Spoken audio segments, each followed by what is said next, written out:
Sometimes our nervous system can be rather extreme and react on a vast spectrum.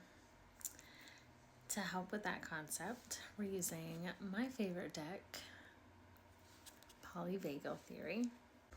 A brief overview for those of you that have not watched my other videos where I've referenced the autonomic nervous system and how it responds to varying stimuli. The nervous system is a hierarchy of 3 different states. Ventral being the top, the step down from that, sympathetic, and then the dorsal response.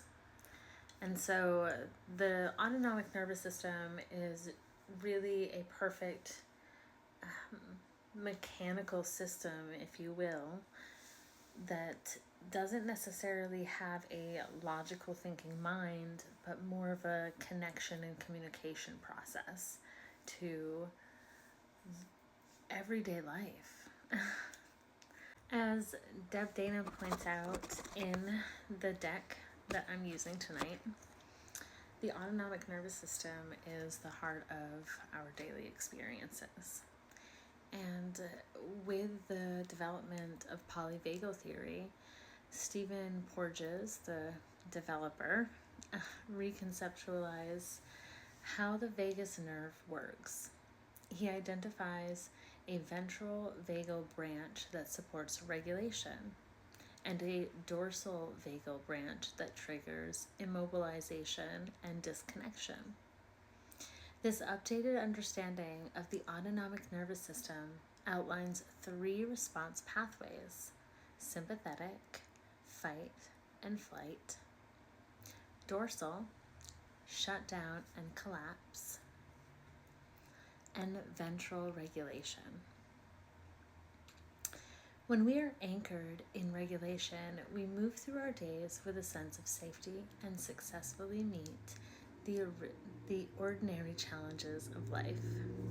I find that being a therapist, a lot of different people have an easier time seeing sympathetic reactivity over dorsal reactivity. So when we're talking about the nervous system, we're really in the extremes of their responses to something that's stressful or traumatic, or, again, that spectrum of what is bringing these extreme states out in a person. So sometimes we can see the sympathetic nervous system where it's fight, right? That's really obvious, or flight. That's pretty obvious too. And dorsal sometimes can be labeled as more behavioral, in the sense of not trying or lazy,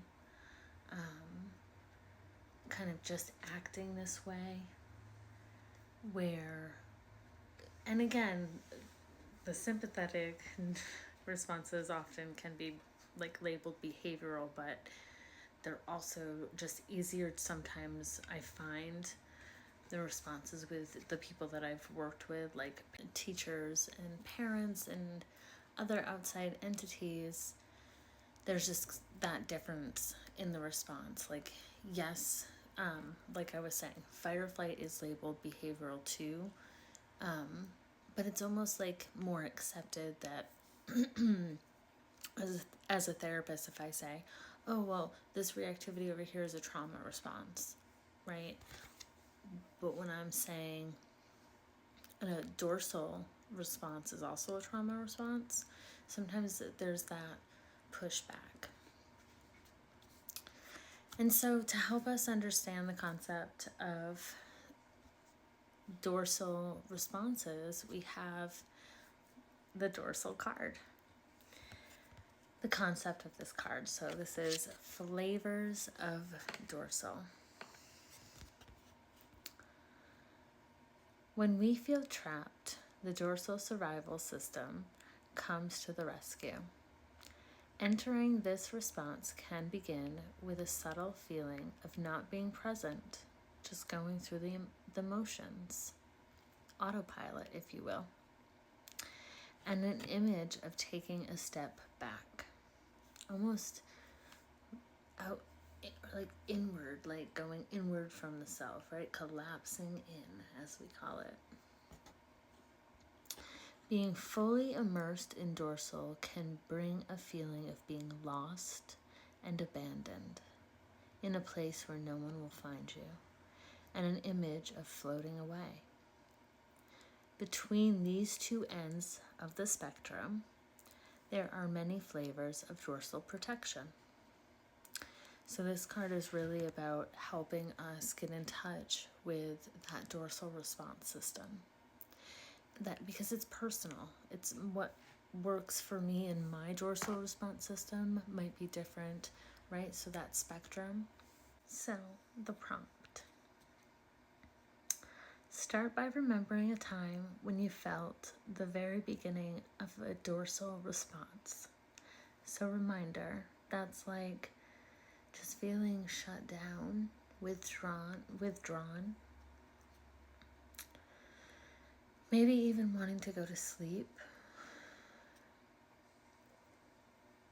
Kind of feeling lethargic or immobile. Describe that feeling, that individual feeling for you.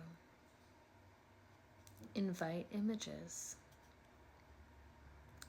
Next, imagine your most intense dorsal response.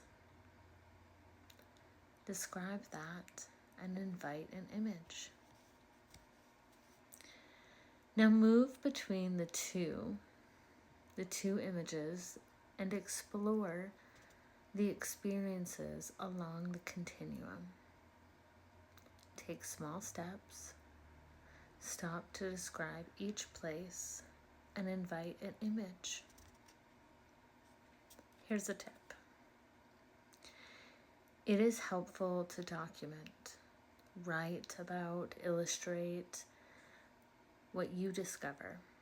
Dorsal energy has a strong pull, and the act of documenting is a way to observe from a safe distance as you begin to get to know your flavors of dorsal. Try it out and let me know.